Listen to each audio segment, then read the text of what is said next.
Ladies and gentlemen, welcome back to the European Pro League kickoff LAN event. I'm gonna screw that up at some point today, but so far we're good. Back with Bart. The last video, really fun. I like that. The Smite in the blue and white logo. I've never seen that before. Somehow it's crazy. How have you not seen it? Yeah, it's been very funny. We're going to talk a little bit to Todd a bit later on about some of the fun stuff that you guys get up to, because it's a very unique way that you handle community stuff as well. And a strange lot. Well, strange or fun. We're trying to keep it fun. Yeah. So SK 1-0 against the odds. We said that they boot camped. They've obviously done their homework. Good, yeah. And they look strong. Yeah, you know, it's one of those things where it seemed like Cloud9 came into that and they seemed very confident in terms of their picking and banning phase. So they got Vamana and Freya for their solo lane and jungle combination, which generally speaking, Freya considered the best counter available to Vamana. So I think they were very happy to get that kind of draft. But at the end of the day, the pace of the game was so dictated by SK. They played so safe and they got that early lead for reals that just, I mean, at what, 25 minutes, it was 3 kills in the game and he was 2-0. And he was able to take that advantage, as we saw. And really, it kind of started with the clip that we watched, the replay, where he got the kill onto the enemy hunter, the Artemis, was able to take that tower, giving them the early gold lead, as well as the map objective of the Gold Fury. Between those two things, it gave them a nice, healthy gold advantage. Granted, Cloud9 did find a split push for 2 towers in the right side lane, but it ended up not being enough. And I think that ultimately looking at it, it seemed like SK had the more dominant game plan, and you got to think that's a factor of all of their preparation. Okay, very quickly, we've picks and bans on their way. Is this 2-0? It's hard to say no at this point. I mean, SK looked very strong. Cloud9 seemed very off their game. I would say that going into this, the tables have turned, and SK is the favorite. Okay, interesting stuff. Thank you very much, Bart. Let's head back to our commentary team for picks and bans for game number 2. Thank you for that, guys. And SK, again, I mean, as we were just talking about, it was a surprising victory. I mean, yeah, they've been working hard, so I don't want to be too harsh on them, but it was a good game plan. It was very well done. It was good picks, good bans overall, and it worked out. Like, even talking to Zimstar between the games there, he was saying, the game plan going into it, the packs and bans were fantastic, and it seemed to work well with them. And using Tiers are very controlly, with the amount of damage they had on the table with Haboir and Maniac, and obviously Reels as well on the RAM. It just paid dividends for them. But like Bart said, he thinks it's a 2-0. I don't agree. I don't think it's going to go that way. Well, one thing I do want to mention, though, you were saying outside, is that Cloud9's a very momentum-based team. They really are. They really are. Morale and momentum is what they go for. I mean, the morale looks a bit dipped, honestly, right now. Like, a lot of people are saying that, and hopefully it's not the case, I do hope for a 3-game set. I mean, if you think about, it's got to be a 3-game the launch tournament, SK placed way better than Cloud9 did, and Cloud9, they have to redeem themselves here. And yeah, they do. Again, maybe it's a tournament setting. Maybe it's just a bad week for them, because obviously we were talking outside, and they've been doing, well, unfortunately, not too great the past couple of weeks within scrims and rank play. But as you can see, SK, Thor, and this time you do it for the Janus. You do it better than I do. I mean, the Aphrodite ban, once again, not surprising to take that away from Maniac, but they leave Ram on the table once again, and I'm surprised by that, because Reels played such a great game with it. All right, so SK gonna pick it up again, and the Aphrodite advantage we're talking about, Maniac 10 wins, 2 losses. He has a 83% win rate on her, but funny enough, between these 4 teams, she has an 84% win rate overall, so you can see why she's taken away. I mean, in team play, she gets played a lot because of the sustain she can put out, as well as the fact Undying Love takes 2 people technically unable to take damage for a few seconds, which can really pay off in a big team fight overall, especially with the amount of AoE that's available on the table. All right, so on the side of Cloud9, we do see Chalk and Kumba. And you've been having issues with this name, haven't you? I can't say it. Kumbhakana. I don't know why. It's like I can say it now. I've been teaching him with Hakuna Matata. Like, he's been getting there. I thought it was Kumbaya. Oh, Kumbaya, man. Yeah, Kumbaya. Yeah, so he's going that way. But we have Chalk. That's interesting with the Kumbhakana pick. And well, Chalk's more than likely going to be in the solo lane here. We've seen more often than not. He may go into the jungle, maybe, if Cloud9 really want to go for the safe sort of mid-game option. But Kumbhakana being picked over Athena here is the big interesting thing. And now that we're going to see Apollo probably locked in here as well for Cloud9, I expect to see an Athena bank coming out from Cloud9. And one thing that's kind of worrying me about Cloud9, just talking about the Apollo pick in particular, we mentioned before, Youngbei, well, he has 17 wins, 3 losses on Artemis, but now you can chalk that up to 17 wins, 4 losses. And his Apollo isn't even close to better than that. He has 7 wins and 5 losses on it. So that kind of is a little bit worrisome for me, but maybe he's going to play something that's a little bit more comfortable, and obviously something he's been working on the past couple of weeks. Well, with Apollo being picked here as well, what it means is if you look at what the Chalk pick, if I say that the Chalk does go into the solo late, so into the jungle, then they'll look for a very mid to late game team composition, because Chalk doesn't gank very aggressively, looks to farm into the later stages. And Apollo is very safe overall. With his across the sky ultimate, can just get himself out of a bad situation situation Right. immediately. And so if they go for what that sort of aggression was they did last time on him, he's just like, nope, I'm going to ult away, stay out of this, play safe. Yeah, very true. And we do see, of course, Aokong and Chonga picked up for the side of SK. And Chonga, a little bit similar to Aphrodite in terms of the invulnerability, but it's only obviously on her for a little bit. Chonga's not seen that much. I mean, there'll be DM Brandon, I'm probably watching right now, he'll be like, wow, they picked up Chonga, he'll be excited for this. Because Maniac's probably one of the only ones in EU that's really played her at all, really. Is he excited or is he raging that she's picked? No, he's I always see excited. him raging when I tune He'll in be stream. raging with excitement. Oh, okay. That makes sense. That's what will happen. He's a small man, but he's got a lot of energy in him. Oh, he does. That's for sure. I mean, so Chonga being picked up here, it's going to be interesting to see whether it's going to be against Choc in the solo lane or they're going to pick for something else here from Cloud9 for NQ. Ice's pick up, though, for Sio and a Cyrus, you know, we didn't see him banned out, and now he's going to be picked up last pick, and that's definitely going to be the jungle role. I like Isis, though. Again, just looking at the win rate. 9 wins, 2 losses. Is Sio. I mean, he has an 82% win rate on that god and 80% overall between the 4 teams. I mean, you were talking about the mustache earlier, and the stash with the Sio is just, they go together so well. Now imagine Isis with the pedo stash. Imagine it in your mind right now. I don't want to. That's hi-rez, creepy. please give us a skin with a mustache for Sio on Isis. That'd be great. And Mercury picked up here. Okay, the Mercury pick. Now You mentioned it could be on the side of SK, but I never heard you mention about Cloud9 when we were talking about the 2 teams. No, because it's not something that we really see Suntouch on normally in competitive. I mean, obviously he's a great jungler overall, and Suntouch is a fantastic jungler and he knows how to play it. But my question definitely right now is it going to be Suntouch in the jungle on Mercury? Is it going to be solo lane? I'm not too sure. Well, they've locked in actually. It's going to be Suntouch in the jungle on that, so it's going to be Choc in the solo lane. Well, he does have a 100% win rate on Mercury, so that's at least one good sign for him, though it's only over 3 games. So I guess you can kind of chat that the way you want to. I mean, he doesn't play Mercury that much. He normally falls to Thor or he goes for Freya, but they both got banned out in picks and bans here. So it's clear that the Game 2 SK Gaming are focusing this one definitely onto trying to pick him up. Are you surprised to see the Freya ban, actually? To see the Freya ban? Suntouch, I mean, he didn't do amazing on it. I know he didn't do amazing on it that game, but for this game going into Game 2 now, because they can't go for the similar strategy of trying to focus the duo lane, they're trying to mix it up this time round and look at a different option. The option this time round is going to be to try and focus onto Suntouch and make him go into something that he's not normally seen for. I mean, he does play Mercury, you know, but he doesn't play it that many times that often. I know he's got a 100% win ratio, but what games were they in? That's my question. That's true. Early round the stats games? don't tell you if those were against some no-name teams or against the best teams. And that's one thing to take at face value now for this one. But either way, we're into Game 2 here. SK Gaming up 1-0 right now against Cloud9. Again, the unexpected Game 1 winners, at least again in my part, but they're looking solid. Their map awareness, again, in Game 1 was fantastic. And now in Game number 2 here, they're looking to close this out in a clean 2-0 sweep and advance, obviously, into the finals to play against the winner of TSM and Coast Blue. Yeah, whoever's going to come out on top of that one, that's going to be an exciting one as well. Yeah. But for now, I mean, SK with this 1-game lead, I don't think Cloud9 will go out without at least winning a game anyway. So I've got full faith in this going to a best of 3. Even at this stage of the game, with their picks they've got on the table, the likes of Sio, Half Devil's Kumbhakana is fantastic as well. And it's not often we get to see it. Yeah, explain to us why you see him taken away so often. Well, he did get changed. He did get changed ever so slightly recently, where they've reduced the range of his mez, which is an AoE mesmerize basically, which stuns everybody until they take any sort of form of damage. But then with that, he's got his epic uppercut, and that is probably the best setup tool on any Guardian to be able to confirm damage from any source whatsoever. For example, Isis can set up a spirit ball the moment they land from the uppercut, and then the wind gust over the top, so it's a chain CC to an extent. So seeing that on the table, not surprisingly, it will be very effective if they can look for that in the early stages. And Choc has some pretty decent AoE damage on top of that as well, so it could be really cool to see what's going to happen with that one. But obviously, you know, you can have a perfect team comp for a certain situation, but if you can't get to that point in the game, if you can't get to the late game, if you're looking for that, if you can't get to the team fights, it doesn't matter. And right now, you know, Cloud9 really have to start to show up here. And Youngbae going to be getting his own blue here on that Apollo, the TSM Apollo. TSM Apollo being played by Youngbae. Well, Youngbae was part of that team once, you know, and he actually brought it to the forefront to an extent, so that's why that skin's there as well.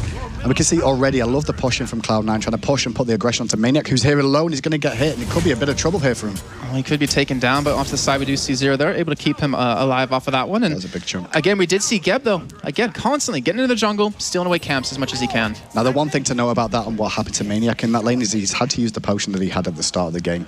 And with that being on cooldown, if they continue the focus, which it looks like Suntouch might be doing it, we'll see. He's looking coming from the back, and NQ will go in as well. They're going to focus on Zeros, and Looks like he'll take quite a bit of damage. He actually could be taken off of this one. Yeah, Archimini's getting involved a little bit. Zero's having to juke out. He's in real trouble. Oh, he gets taken down. It's the first blood going over to Suntouch here. Great job by them. And there were some great jukes coming in for the side of SK, That's a big pickup, Jason. To take out Osiris in the early stages against 2 physical damage dealers, that is really big for them to show that they're really getting involved in this. Now look at him. Suntouch already rotated mid, already rotated to the left. He's going to steal away speed. And you talked about him earlier on when he's, you know, when he gets first blooded kind of thing, he has a little bit of a tough time. But if he gets first blood, though, if he actually gets it himself, it can obviously be completely different. But right now, he might get caught out here, and he's actually going to be taken out. He's all by himself. He overextended.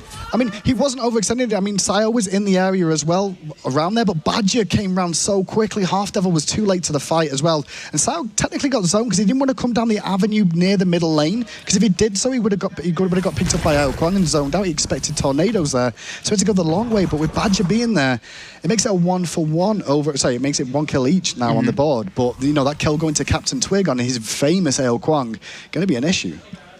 Yeah, definitely here. And we're going to see how it's going to develop here a little bit earlier on. We saw Reels last game when he got fed, what that could do for him when he got the first blood. And the same thing might happen here yet again out of Captain Twig. And we're starting to see a little bit more action in the game. I'm kind of liking it. Obviously, like I said before, and during the break, you know, between you and me, that was very unlike EU. You don't see games last like that. It's usually just a lot of action, a lot of fighting. It's a lot more fighting consistently across the map and less of, you know, this wait it out. And I think the nerves are starting to settle on the teams now, and you can see that with the aggression coming out.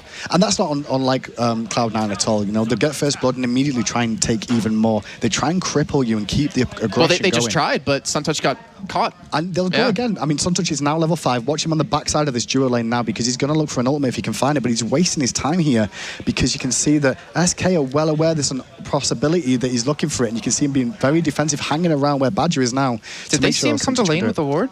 There's a possibility they've got a back ward over at the red buff, and you know when he hits 5, he's going to go aggressive. Look for those sonic booms down the lane, but mid-camp spawning, here we go. This is what SK did so well in Game Bro, was controlling these, and this time, Cloud9, they're going to be the ones to do it, but it looks like it would just be a 1-for-1. Obviously, SK will be able to get the right side either way. And again, Cloud9 starting to look like they have some life in them. And, you know, to talk about their mentality. Reels. Suntouch. He's looking for it. He's waiting around the corner. Reels has an idea something's going on. Geb's very late back to this lane, though, and here we go. Oh, he's going to be taken out and gets thrown over to Young Bae. Will be able to hop away just a little bit. Possibly also just stay alive a little bit longer, mate. Sonic Boom hit. He's trying to buy some time. He has. Now Badger's here. He's going to have the Cataclysm, but the snipes onto Young Bae. A good all 3 connected in the Cataclysm. Oh, my gosh. Was perfect. 4 steal Young Bae. Is Young Bae coming back in? That's the question. He's in the sky. No, he's going to go back to base. I was like, oh, he could go for it. If that was Zapman, you know, from NA, he would have been in there like a shot. But Reels, I mean, again, the awareness. It was a fantastic call, but just to pop the ultimate, wait for Badger to get there and keep him alive. The shield coming in was perfect. His ultimate as well was really well placed and allowed him escape. They didn't lose a man. That's exactly what you expect, though, coming out from these players like Reels on this ROM as well. You know, go to the sky. Technically, it's 5 seconds in the sky and roughly about a second to get up there anyway. So it's about 6 seconds out of combat where you can't be focused down. As long as you don't use your shots, you'll stay up there for the duration of that. And it gives plenty of time for Geb, you know, with the rotate. It's fantastic for that one. All right, well, and now Twig still being aggressive here in middle. Him and Sao just going head-to-head. And, you know, honestly, between the junglers, you look at Zero's 3.6 KDA, has a little bit of a better KDA than Suntouch.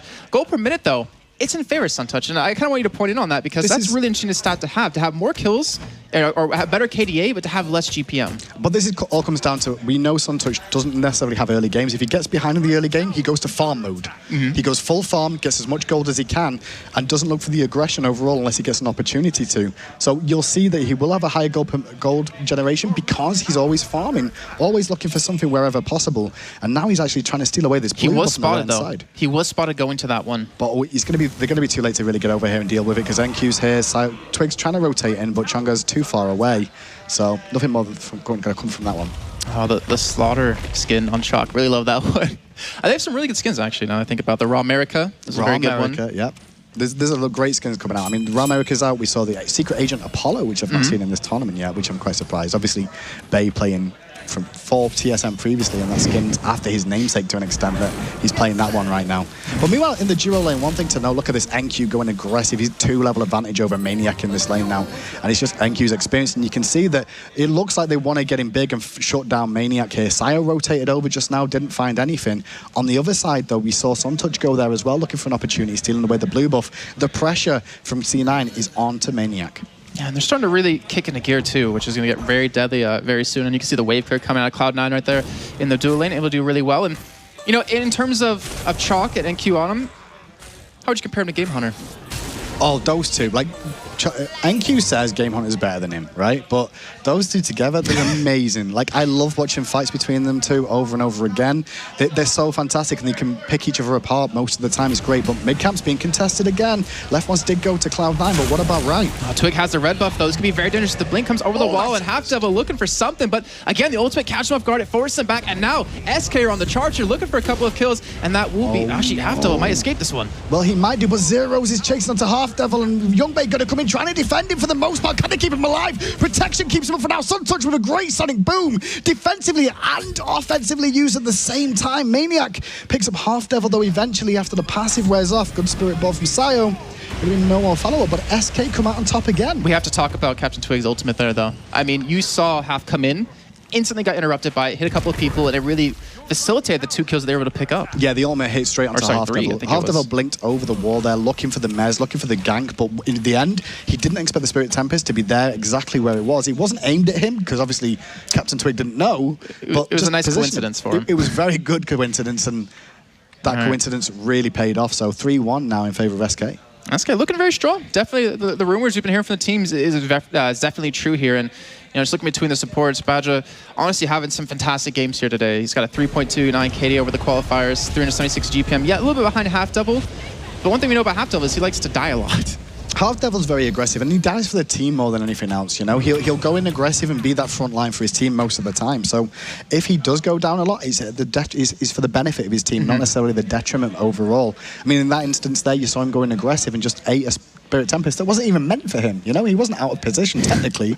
It just appeared when he wasn't expecting it. Why not? You know, just for fun. Just for fun. Just eat one. You know, it pays off. But I mean, with those stats, as you can see, I mean, Badger's been playing very, very well in the support role. He's been around a long time as well, Jason. He understands the role, and he actually used to, you know, really help out some of the newer supports in the area of like learning the game and understanding what goes into learning the support role. Well, his Geb though, I mean, it's been spot on. He's been always in the jungle, always stealing away camps. You know, great shields coming in as well, and hopefully for him, he can keep it up. And, you know, obviously about 8.5 minutes in here, we have items starting to be developed a little bit. Why don't you walk us through anything you see that's kind of stands out in your eyes? I mean, the cooldown boost being picked up by Maniac there is going to reduce the cooldown because he's going for the breastplate of Valor Rush, so he's trying to max out his cooldown reduction to as much as possible, so he can spam his abilities a little bit more. But he's not going to have much penetration because of that. I mean, most of the people who play Mage always go for the Shoes of the Magi just because it's very difficult in this game to get much penetration online. So we'll see that. I mean, going to Hunters as well, we can see that Reels is a little bit behind in terms of item build right now. You can always see the Devour's Gauntlets rank 1 and Sprint online for Youngbei, so he's got a small advantage there right now. I'm guessing Reels is just going to go back to base to really pick that one up. He's trying to sustain as long as possible. Yeah, and he does have 3 assists on his belt. Obviously not the same amount of kills he had last time, but he's been performing pretty well, and obviously Maniac with those 2 on top of that. And like I said, blue buff going to be picked up here for him. Going to return back to lane, and mid-camp's back up, but this time SK not really set up for it. They do have one more camp to take here, just a few seconds, but Half Devil's more involved. On that. Half Devil's more involved right now. You can see him getting to these mid camps early on in the game, so they can actually control them. Although Cloud9 are playing this safe still, like they're not going to contest the other camp, they just want one out of the 2 every single time for the most part. And now NQ has actually been caught up in levels in the solo lane, if we have a look over that one by Maniac, and that's down to that kill and that big engagement we saw around the middle camps earlier on. And they put him on, but Sonic Boom left-hand side, lands from Suntouch, and Reels in trouble, has to roll away. Across the sky is used. Youngbei's just going to hover because Reels is waiting. Reels is in trouble. And let's see if the shield comes in time. He's going to drop back down. The shield will come in, but it's not enough. He gets taken out by Suntouch. And now, that's going to cost him his life. It is. Meanwhile, we're going to see him come around. Captain Twig going to be a little bit late, but he could get caught out by Sayo on the backside as the Spirit Ball connects. Silence doesn't land. Wing Gusts are good, but Captain Twig knows Zeros is coming, so Sayo's going to be well aware what's going on, and he is, so he's just going to back out of that, and that was a big pick for Cloud9. 2 kills in a row. And this time, Half Devil was there. They obviously had Reels pop right back up. He knew Badger was coming in, but he was there at the right time. He was able to really turn that around, pick up 2 free kills. And now obviously not able to pick up anything off the back of that just yet. Maniac getting harassed here. NQ looking for the damage. Not going to find it though, because immediately uses the 2. Waxing Moon in response. Is he going to find it? Oh, attack 1. The axe goes back. If he spins back, NQ can pick this one up. The rain comes down from NQ and he's going to survive for now. Maniac was wise then. Like, if he carried on trying to go aggressive, I think NQ would have turned that one around. Those blue suede shoes, man. He was able to just dodge away from every single one of those auto attacks. It saved his life. And right now you can see, look at that Suntouch. He's sitting in the Gold Fury pit. He's waiting for someone to come and ward here. Is there a ward? There's no wards There's right no now. ward here right now. They've not got an idea of ways, and even half devils here as well. So they're looking to watch. Oh, they're going to go for a cheeky goal fury. Oh, they're pulling it out though. I think they're just seen by the ward.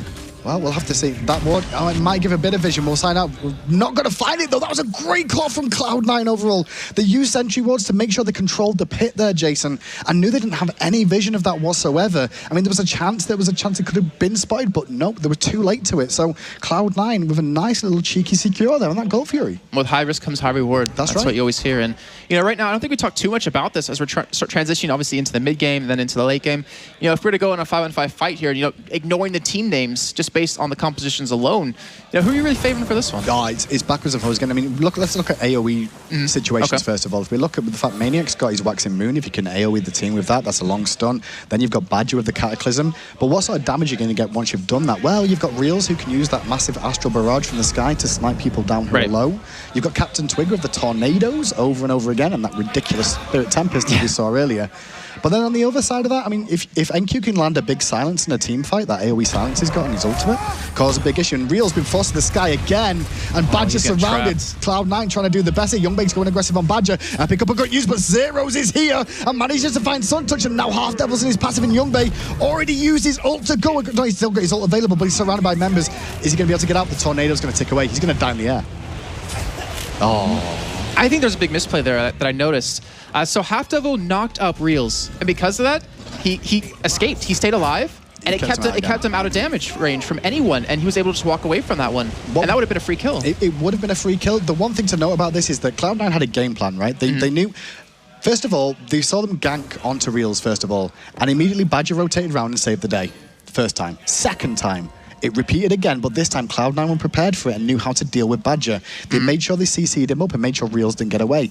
Third time, however, that was the one we just saw, was the fact that SK Gaming instantly responded by sending the middle lane over and the jungler immediately to secure the kills and turn it all around. So SK Gaming adapting on the fly to what Cloud9 are putting at them. And I still say, in esports in general, to make you a great team, not just a good team, a great team, you have to be able to adapt in the heat of the moment. You have to be able to adapt as a team overall in terms of your picks, how you play. And SK, we're starting to see them to be one of those great teams right now. They've been able to obviously just change around in the matter of, what, a couple minutes between those ganks? Pretty much. I mean, they knew this was going to be the game plan more than likely. After the first gank, they had an idea this was going to happen. But after the first gank failed, they thought, okay, Cloud9 going to try something different this time. They went for the same thing, but executed a lot better this time around with Half Devil being there. And in response, SK Game, with the jungler coming over, made it worthwhile. All right, now we do have 2.4 thousand gold difference in favor of Cloud9, but XP, pretty much dead even, we can call it. Experience at this stage of the game right now, with them all being even, it means if you get into a team fight overall, it should be relatively at the same sort of stage of the game. A lot of this is just coming down to farming, that if one person dies, somebody else gets back into it, or the pressure goes on the other side of the map. And with NQ obviously playing this Chalk as well in this lane, like the moment he sees Zeros on the other side of the map, he's going aggressive on Maniac and forcing him back to base. That's why Maniac's just coming back into lane again now, because Chalk on played by NQ is just doing work over and over again, continuing to force him in.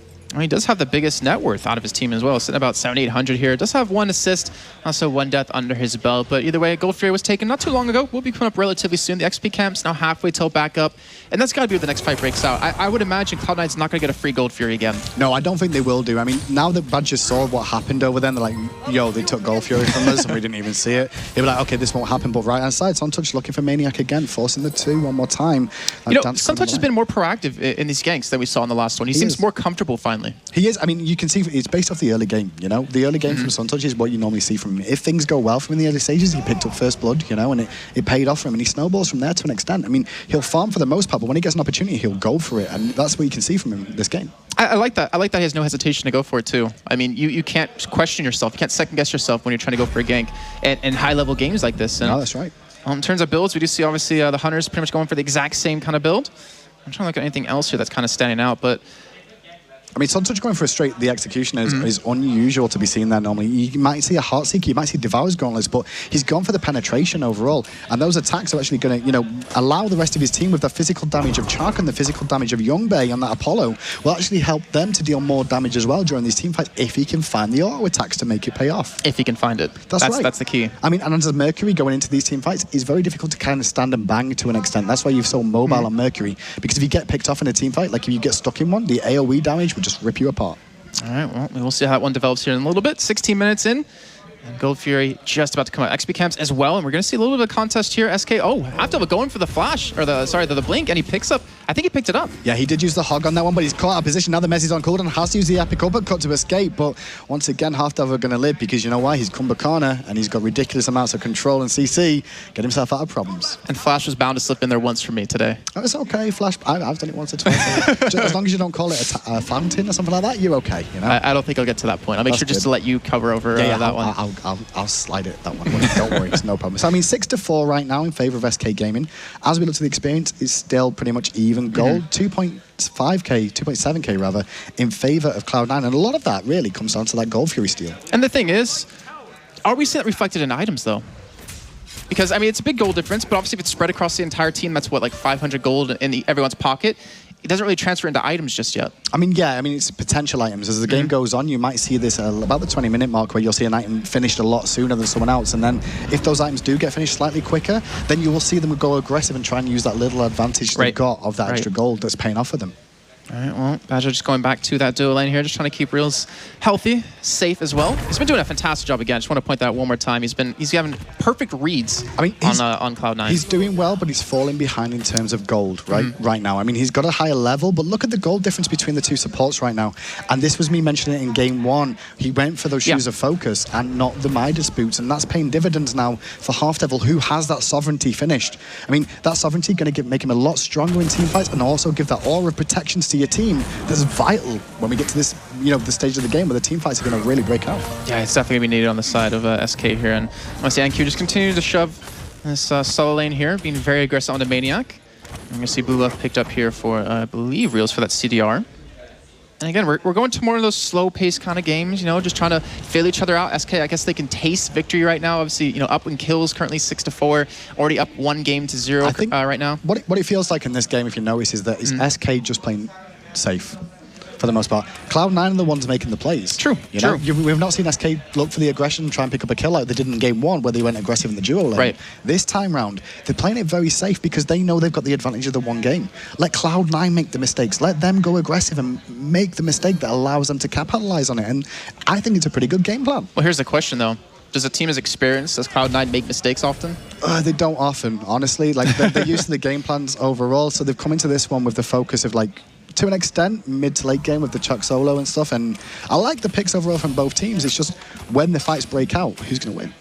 Well, one thing we can say about SK, though, I mean, like you're pointing out, the difference between game one and game two. SK, they've proven that they can control the pace of the game, be aggressive, but they're also proving that they can look at your team, read into it, and counter that. They can be reactive, sorry. That's right. And make it work for you, which is always so hard for teams to do in any game out there right now. And the next few camps coming up yet again. Yeah, looks like SK will be at least secure one. I don't know if they got the second one. The second one's still up currently. Yeah, he just came up just now, so we'll see who rotates over it. I expect to see both teams try and collapse on this one and fight over it right now. Zero's going to go around, as is Suntouch, and they're both going to see it's available at the same time. But hogged away from Suntouch there, it's just going to make sure he secures that one for Cloud9. And then everyone will pretty much drift back to the lanes once more because nobody's ready to fight again. And here's a good question for you. If you're fighting in a tight spot right now, obviously, it changes the whole dynamic of the game when you fight in a lane or in the jungle in a tight spot. You have to think about who's in the teams. Exactly.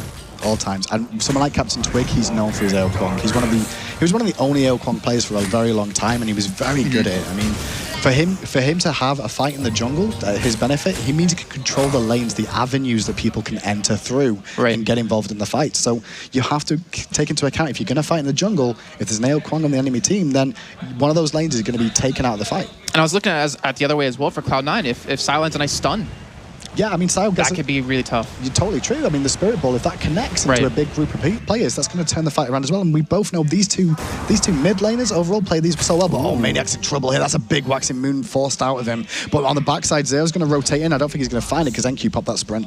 That is a big ultimate down now, though. I mean, the cooldown's not too long on that one, but it's an opportunity now. I mean, NQ did use his as well, so they're both might just continue farming again. But if NQ chooses to rotate over to this team fight now, it could make a difference and go in favor of Cloud9. But they've already started the Gold Fury here. This is risky, but it's a reward. They're on a ward. They've been seen this time. Can Badger do something? Oh, he's coming in for it. And Cloud9 will pick it up. but will they survive with all their lives, though? Well, it looks like it. Half, they're going to use the Epic Uppercut to actually disengage from that. The Tornado was on. He juked out Reels' Astral Barrage as well. Zero's still continuing, but Throwback comes to the rescue to make sure the tether breaks from Zero's there. Retreat to tower, and once again, Cloud9, you know, they're not having big fights, Jason, but they've taken these objectives nice and sneakily, is what I really want to call it. Yeah, and they're doing it smart as well. I mean, they're not just kind of just... Well, they have obviously the vision. They have the vision around the Gold Fury to make sure that they couldn't be engaged on. They took it quick enough, were able to lock that one down here. But, you know, Maniac, again, he is having a really tough time. NQ is really proving to be a nuisance for him. Zero's is coming on the back, so this could be trouble. Well, let's see who can pick up the kill here, and Zero's is looking for the tether. Waxing Moon. NQ very low on HP. He's actually going to get dropped. He's getting CC'd to hell. And Maniac takes him down, just like you're pointing out. NQ ultimate on a lot longer cooldown than Maniac's, and you're seeing the result of that right there. I mean, it causes an issue with that one overall. I mean, he went aggressive again, tried to force my lane, chop him down as much as possible. Now Suntouch has got to defend against two members here. If they both stay while he tries to push into min wave, Suntouch needs to watch the position here. Uses the Hog, going to get aggressed on, has to use the special delivery to get away, but the tether's connected, and Zero's and Maniac bring him down as well. I was worried when he went in there, honestly. You know, they're both full health, had a lot of damage to him, and with Suntouch going down, that's going to be a tier 1 tower. Left-hand side, though, half double with the Epic Uppercut, going to look for the aggression, but Reels still going aggressive on Youngbei. And we have to actually take notice of this right now, is that the fact that they're still pushing. They take the tier 1, they're looking for tier 2 here. A good call. And because of SK being in, having their presence in all these lanes, they know where their enemies are. Really and they can't leave to defend this, so they're going to have to let tier 2 go away, and they're going to lose 2 turrets for free. On top of that, Sire rotated left. Nothing. Well, Sire rotated left, trying to help him out, but Zero's tanking this one up. He's got the support Maniac with those heals. I mean, as we said, half devil. Maniac playing these healing ones. Left side. Low. It looks like he'll just barely be able to escape. Boots are real, but Reels is going to go to the sky. He's like, no, I've had enough of this. Oh my God, he lived. Half Devil is the Duke Master right now. He avoided all those autos, and then the Astral Barrage only got hit by the last one. That's about 10 HP he was surviving on right there. Ridiculous. He managed to survive there, honestly. He's really stepped it up this game, Half Devil. After game 1, he didn't really feel like he had an impact in the game, but right now he's showing it. But Youngbei, got to be careful. He does have Sile coming in from the side as well. Look at that, actually. 4 members of Cloud9 are heading towards this lane here, looking for potentially a turnaround. We will see. Almost up to side. Captain Twig will rotate in as well towards the Gold Fury, but just gonna back off. 23 minutes in now. 8-4. Still in favor of SK in kills, but again, in gold, it's actually only 1,400 between the two teams in favor of Cloud9. Yeah, in favor of Cloud9. That's the Gold Furies more than anything else. That's what's paying dividends there for them. The towers going down, the extra kills, all going in favor of SK. But only. They had like a 3,000-4,000 gold lead. They did. But the tower, you know, the tier 2 tower worth a lot more than a tier 1 tower as well. So taking both those down in the singular lane made a big difference for them overall, honestly. And then finding those extra kills do pay for the gold as well. That really cuts that lead down that Cloud9 had on that aspect. But right now, I mean, Cloud9, that was painful for them in the solo lane, honestly, because NQ was having a great time, and now without those towers there, he needs to watch his position a little bit more, but it now frees up Maniac to roam around as well and start trying to pressure on middle lane, which has, to be honest, been very passive because no one's really affected it. All right, so we'll see how that one helps, or how that one actually plays out here. And obviously, like you're saying before, NQ was just, I mean, I don't say he was dominating Maniac, but he was pushing my lane constantly. And you can see the net worth, obviously, between the the two players, 11.5 thousand for Maniac and 12,000 for, oh, no, sorry, it wasn't 12,000, 11,000, almost 12 for NQ, but... Suntouch going aggressive onto Twig in middle lane. Twig being forced to use the beads there immediately, I feel, just to make sure he got himself out of a bad spot, because Sire was looking for the ridiculous Spirit Ball available. But better safe than sorry. It was, but Zero's, did you notice he was straight in there as well when that fight broke out to make sure he was covering him? Once again, back to the solo lane, still chopping away his NQ on that chuck. He's got no deep wards either to really push out this far. So he's being very ballsy. He's being very aggressive here. And I would imagine if he gets caught out one more time, it could be the downfall of him. And mid lane. Captain Twig getting caught out just a little bit here. Gets a shield over from Badger. And they won't force him back. Are they going to go for the re-engage, though? It looks like Zero was trying to zone out most part there. I mean, they went aggressive onto Twig one more time. Didn't find it because Badger's shield on point once again. The point about Badger's shields as well, the shield's on Geb. It cleanses CC when it's applied. It doesn't stop CC from going through once it's on. You know, if you get hit by CC after the shield's on, it doesn't cleanse that. It only cleanses when you have been CC'd. So the window of opportunity to use that correctly is very, very small.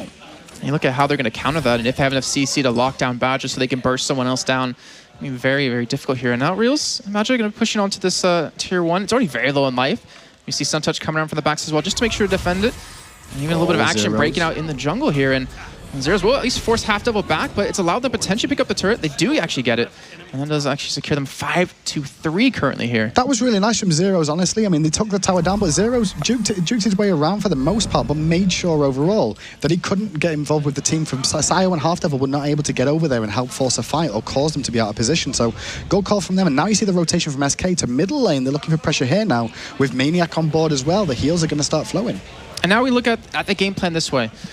It seems like the aggression has switched. SK is starting to be a little bit more aggressive here, trying to get into or make the fights happen, and Cloud9 are the ones, being forced to play reactive. They're the ones sitting back right now with Gold Fury. Finally, SK going to have their first chance to pick it up here, and they're zoning them out. Good tornadoes coming in, obviously from Captain Twig. Keep on the other side. The blink comes in. Devil. Is he going to be able to find anything? We've got the Mez off. Groggy Strike going to land as well, and here comes NQ dunking down. Gold Fury's been reset, and now you can see on the backside, Spirit Tempest not going to connect. Sao jukes that one nicely as the members of C9 are rotating around. Youngbei's out of position here. Oh, Reels looks like he was going to be able to escape this one as well. Youngbei trying to chase him down. Reels with the dodge and the juke. Zeros picks up Sun Touch, and they're looking for more. They're still looking for more. Sao going aggressive, looking for Maniac on the backside of the Wingus, and landing with the shield was big from Badger. Keeps him alive, and Real secures that kill. Meanwhile, on the backside of that, there's still a fight going. Zeros fighting two members. NQ's in a world of hurt. Tether connects for the stun, and he finds that one. And not just that, they also pick up the full Dia side because the rest of the members are able to go over and clean up Half Devil. Gold Fury's online, but he doesn't look like Who cares about Gold Fury when you have the Dia side coming in? And you saw in that fight alone, obviously I can't analyze it perfectly, but the fact that Reels ate so much damage in CC and was still able to escape and stay alive, you saw Cloud9, you saw their game plan. They wanted to kill him. A lot of people forget how good that role is that is available to him. He repositioned him so well in those fights. And talking about, the Dia side coming off that, I love the recall coming out from SK Gaming. They could have done the Fire Giant, the Gold Fury straight away and not recalled because they were low on health, but they still would have had enough for the Gold Fury. But now, go for the Fire Giant with a full recall, buy items and look to push on even more. SK playing great right Fantastic, now. yeah. And that fight, last time I'm trying to think, is that they pulled them in so many different directions, SK did, obviously pulling Cloud9, and because of that, they couldn't really do these little skirmishes that were breaking out. I mean, the 2-on-2s, 3-on-3s, the 1-on-1s, that went in favor of SK, and honestly, they're able to pick up quite a few kills. And you got to give a lot of credit to Zeros there as well. I mean, he's at 6-1 and 6 here on that Osiris. Yeah, I mean, Osiris is very, very strong right now. I'm surprised we didn't see him taken away or, picked up earlier. But he was like last pick of the side of SK Gaming in the jungle. And it's a great pickup for them as well. They're going to be able to get Gold Fury as well as that tier 1 tower. Wow. But you talked, a little bit earlier on about the fact that when Cloud9 were aggressive for the most part of this game, and SK were just sort of reacting to an extent. But what happened was that one little fight over in the right-hand lane where they managed to pick up NQ, pick up those 2 towers, it opened the map drastically. And the rotations came out, and once you've lost those first few towers, you're giving yourself the map control that's really putting the pressure on Cloud9, and then, the ball was on the other foot, so to speak. And not to mention, like you're saying before, Cloud9 being a very morale-heavy team. That's true. True. I mean, NQ, you have to imagine he was frustrated from that. I mean, NQ's probably the one of the team that I'd expect his morale never to drop. He just seems like the one person where he's hard-faced all the time. He knows what needs to go on, and he can deal with it. But Half Devil, looking for aggression, forces out the shield from Badger, but he did waste a blink for that one now, and now this tower's going to have to go down again. And this is a bit of a repeat. The blink goes in from Badger, the big cataclysm on the backside, but he's zoned out for the most part, and Zero's trying to help him. Meanwhile, NQ dunking down. Oh, it's a 2v1 on the backside here for SK versus Cloud9. It looks like Maniac will pick up the kill on NQ. They are, but the thing is, SK is still coming ahead. They have Fire Giant. They have the advantage here, and Zeros is looking for Sun Touch. I don't think he's going to catch up to him here just yet, but it doesn't matter. Either way, they pick up 2 kills, and they're going to push onto it. Oh, they're pushing past the tower. They're looking for Half Devil. They're still trying to dive into Half Devil. They're not going to find it, though. If you watch that team fight back, guys, a little bit later on, and what you'll see is Zeros and Badger going deep to zone out the damage from the enemy team, and meanwhile, Half Devil gets himself cut off from the team along with NQ, and NQ can't do the damage because the heals from Maniac paying dividends from Half Devil has to blink in, use the mess to try and slow them down, but only for a second. Phoenix drops in the left-hand lane, and now they're looking for the mid, or are they going to go straight right for that Phoenix? I think they're just going to go for the tier 2. And, we try to talk about these fights in terms of 5v5s, but we can't. They're not 5v5s. They're not really. What they're basically is I'd say 2v3s on both sides. That's right. That's right. You have to look at who's going to win out. Obviously, you have a lot of sustain. Oh, we see actually a Half Devil going in yet again, getting the CC he's in. Trying to just tank up, and now he's going to use an uppercut to delay it a little bit, and they're going to knock him back for the most part. But big focus is Reels. He's just taking the Phoenix. He was ignoring trying to take out Half Devil there, who did drop down in that engagement. But with that down, he's going for the last Phoenix, and this is a great call from SK. It's going to be a 4v5, and Cloud9 have to defend this. They have to. Well, they try to defend the second one here, but we see Badger going deep yet again. A nice stun comes onto Reels. Well, actually, the ultimate not going to connect out of Ao Kong right there, but Katsuig will be taking on NQ, picks up that one. Maniac turns it around on a Sun Touch, though, and they're looking for more zeros. It's just fighting them. They have the Phoenix down. They're chasing right under the Titan here, looking for NQ. They will get the kill. And that is a 3-for-2 exchange here. I don't think they can finish the game just yet, but Sayo's going to be taken down. He is as well, and that's all 3 Phoenixes down now. And what they're going to do, are they going to look to end here? Well, looking at the respawns, Youngbae's the only one alive right now. Half Devil's back up with him. The duo lane must hold against the Fire Nation from all 3 lanes as Zero starts trying to chunk them down. The tethers on Youngbae, and Youngbae's doing a lot less damage now as the Titan swings away in Zeros. He doesn't care. He's got Geb shields available to him. Are they going for the Titan or are they going for the kill streak? It looks like they're trying to focus a little bit of both here. The Titan down about half HP.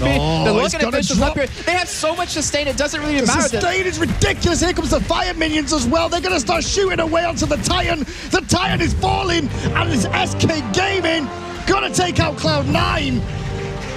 That was quick. I did not expect a 2-0. Not at all. I didn't either. And the way the game was going, Cloud9 had such great aggression early on. They had a great start, but SK just, that turning point, like we talked about, that 1 kill and the 2 towers on that solo lane turned things around. It allowed SK to be aggressive. It allowed them to push, and you can see, Cloud9 probably not expecting that themselves here, looking a little bit disappointed with the results. And I mean, obviously, it's not the end of the world for them. They're still in the Pro League. They are. They're still in the Pro League. They still get some money for coming to the tournament. Of course. Obviously, for qualifying for this as well. $6,250. I'd take that. It's a bit of beer money for tonight, you know, before we all go out. That's beer money. Beer's on you guys, Cloud9. Yeah, wow.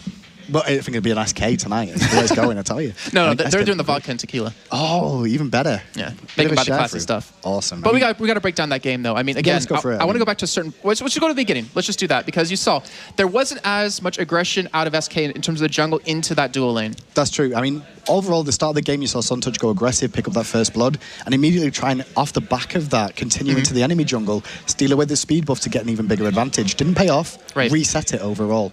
And after it reset that between the two of them, then you saw the game continue in a sort of stale place, but Cloud9 were the ones going aggressive over and over again. They were the ones trying to be aggressive, and because SK had the advantage, you know? They had the 1-game lead, they didn't have to do that. True, and you keep in mind, how many gold fears did Cloud9 get? 2? Oh, they stole 2. Yeah. I mean, for free. And the first one wasn't even noticed by SK, and even that wasn't really unfortunately enough for them. The XP difference, you talk about gold difference versus XP difference, XP coming out huge in that one with, I think SK maintained it for the majority of the game. It was pretty much 0, like on a flat line, until a good portion where they just rose up to about 4 or 5K and really took the game home. And then we have to look at the team fights now, because we were talking about 5v5. It wasn't 5v5. It was 3v2 in both directions. Obviously, with people trying to keep their damage duos alive, and it just seemed like the sustain coming out of SK worked so well for them versus the opposite coin of that one, where Cloud9, the protection they had just didn't seem to be enough. They didn't have the damage to even take down Geb that was right in front of them. One of the biggest issues they had was the fact that because Maniac was putting Chang'e in that engagement towards the end, because she's a sustained support to an extent in the back line, what she'll do is she'll just be able to provide heals to the team, as well as use that waxing moon when things get too rough for her teammates to just give them that moment of space to disengage. And then on the front line, you've got Badger on that Geb with the Cataclysm and the knock-up to interrupt, as well as you've got going in there the Osiris played by Zeros there. And, when he gets onto you, he's forcing you back.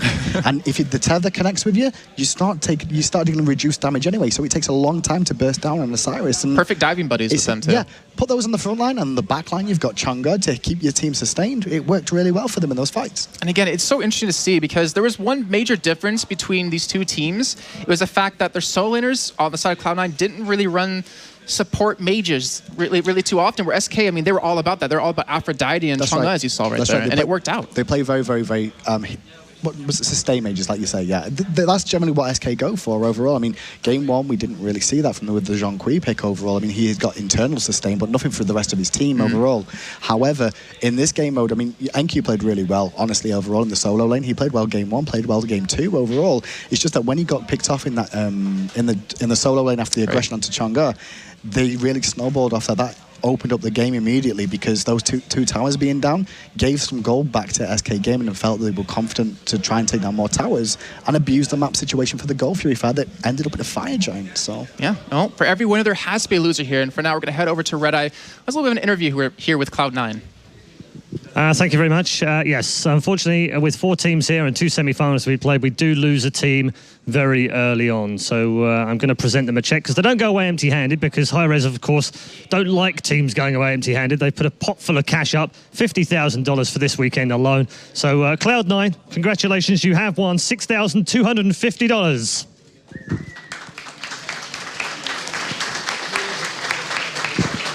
Small consolation for Cloud9, but I'm sure they'll enjoy the cash. Reels is with me. How you doing? Fantastic victory. Yeah, not too bad. Played really well. So just proud of the team. Team played awesome. You know, it's a couple of their first time on LAN, and they just pulled it out of the bag. So yeah. What do you attribute that to? Because you guys have been boot camping this week. Has that helped?